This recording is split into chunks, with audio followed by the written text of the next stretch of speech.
हंसने रोने का रहस्य है। एक दिन चौपाल पर कुछ लोग राजा द्वारा दी गई घोषणा की चर्चा कर रहे थे।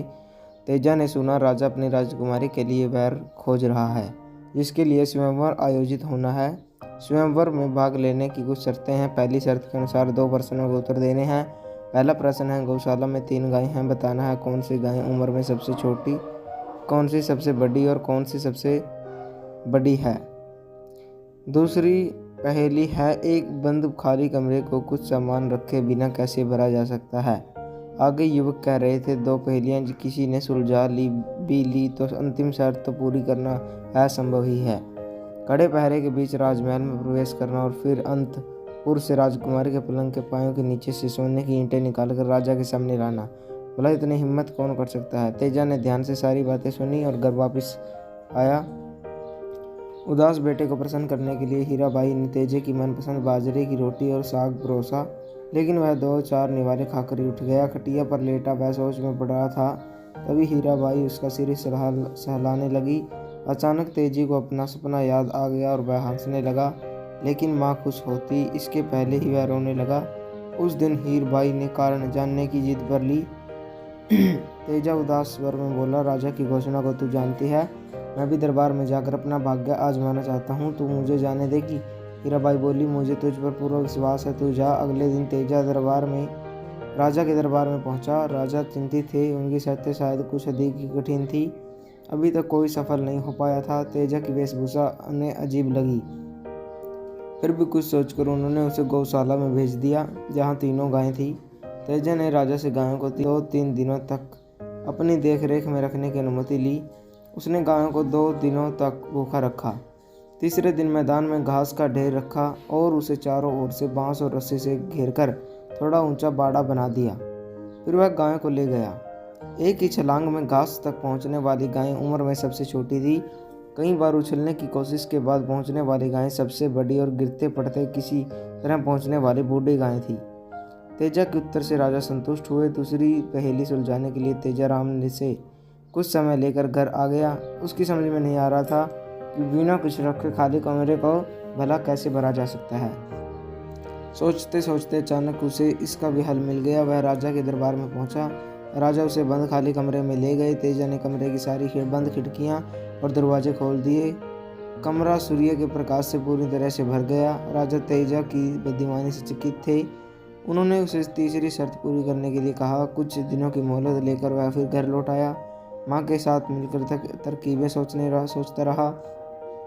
हीराबाई अपने बेटे के लिए चिंतित हो रही थी, लेकिन तेजा ने हार नहीं मानी। उसने भेष बदल कर राजमहल के आसपास महल में प्रवेश करने की एक योजना बना डाली। तेजी ने महल के पास घुड़साल में घास लेने जाने वाले घसियारे से दोस्ती कर ली। घसियारा अच्छा इंसान था।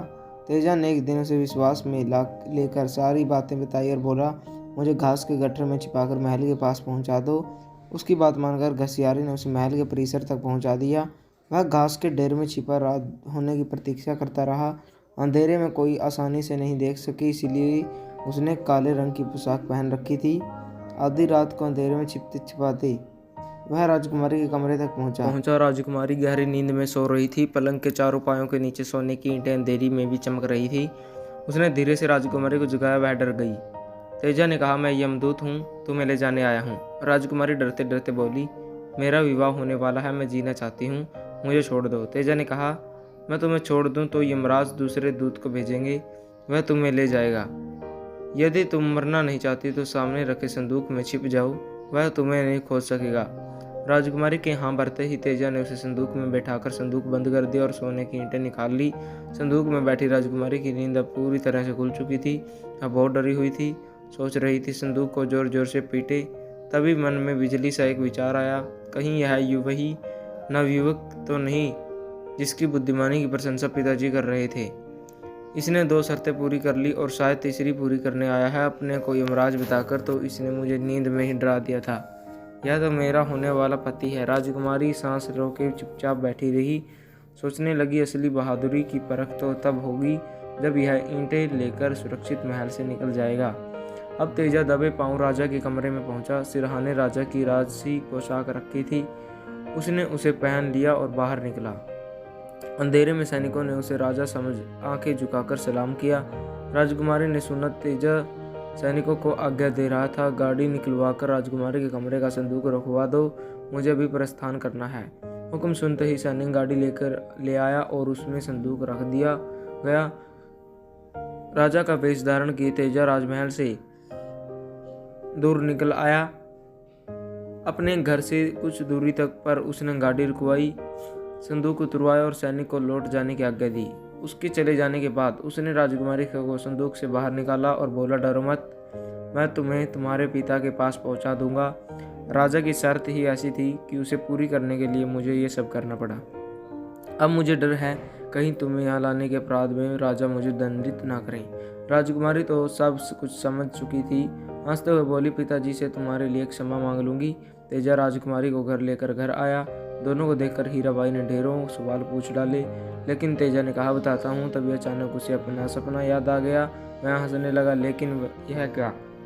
अगले ही पल उसकी आंखें भर आई। राजकुमारी ने कारण पूछा, लेकिन तेजा क्या बताता। उधर सुबह होते ही राजमहल में राजकुमारी को नहीं देख कोहराम मच गया।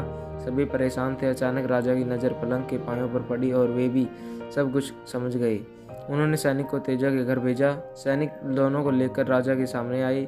तेजा ने हाथ जोड़कर क्षमा मांगते हुए सोने की चारों ईंटें राजा के सामने रख दी। राजा ने उसी समय निश्चित कर लिया कि तेजा ही उसकी राजकुमारी के लिए योग्य वर है। निर्धनता कोई दुर्गुण नहीं। तेजा ने अपनी हिम्मत से स्वयं को असाधारण सिद्ध कर दिया था। राजा ने भी बड़ी धूमधाम से राजकुमारी का विवाह तेजा के साथ कर दिया। अब तेजी अपने हंसने रोने का रहस्य सबको बता सकता था। उसका सपना सच हो चुका था और अब केवल हंसने का कारण था, रोने की कोई वजह नहीं थी। तो दोस्तों, कैसी लगी आपको ये कहानी? कमेंट करके जरूर बताएं। अगर आप हमारे चैनल पर नए हो तो चैनल को सब्सक्राइब करें, वीडियो को